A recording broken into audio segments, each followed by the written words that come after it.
Class 7 থেকে 12 পর্যন্ত সমস্ত ছাত্রছাত্রীদের জন্য এডুভবন নিয়ে এলো এক অভাবনীয় সুযোগ।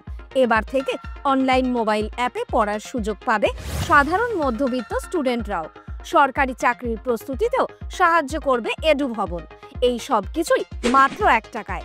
বিশদ জানতে স্ক্রিনে দেওয়া নম্বরে হোয়াটসঅ্যাপ করো এখনই। শুক্রবার বিকেলে ঘরোয়া এবং অনাড়ম্বর অনুষ্ঠানে বিবাহ বন্ধনে আবদ্ধ হতে চলেছেন দিলীপ ঘোষ। বিকেল 5:30টায় বিবাহের সময় স্থির হয়েছে। দিলীপের জননী সহ অন্য পরিজন এবং পাত্রী রিঙ্কু মজুমদারের পরিজনেরা থাকবেন। দু একজন বন্ধু বান্ধবও থাকবেন। ওই সময়টুকু বাদ দিলে বিবাহের কারণে দিলীপের কর্মসূচির কোনো অদল বদল হচ্ছে না। দিলীপের বিবাহের খবর জানাজানি হওয়ার পর থেকে শুভেচ্ছার ঢল নেমেছে। রাজ্য বিজেপির নেতারা শুক্রবার দল বেঁধে তার বাড়িতে গিয়ে শুভেচ্ছা জানিয়েছেন। তাদের মধ্যে রয়েছেন রাজ্য সভাপতি সুকান্ত মজুমদার থেকে শুরু করে মহিলা মোর্চার সাধারণ সম্পাদক লকেট চট্টোপাধ্যায়রা। বিরোধী দলনেতা শুভেন্দু অধিকারী দিলীপের বাড়িতে যাবেন কিনা তা অবশ্য এখনও কেউ জানেন না।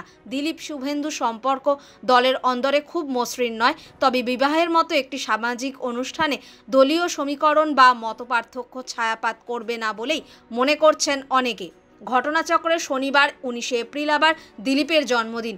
যদিও খাতায় কলমে তার জন্মদিন 1 আগস্ট, কিন্তু সেটি খাতায় কলমে। দিলীপের ঘনিষ্ঠেরা জানাচ্ছেন তার আসল জন্মদিন 19 এপ্রিলই।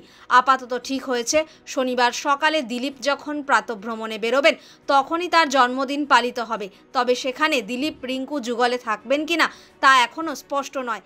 যারা রোজ প্রাতঃভ্রমণে দিলীপের সঙ্গে থাকেন তারাই মূলত তার জন্মদিন পালনে উদ্যোগী হয়েছেন, কারণ দিলীপ নিজে যে কোনো ধরনের দিবসের পালন বা আড়ম্বরের ঘোর বিরোধী।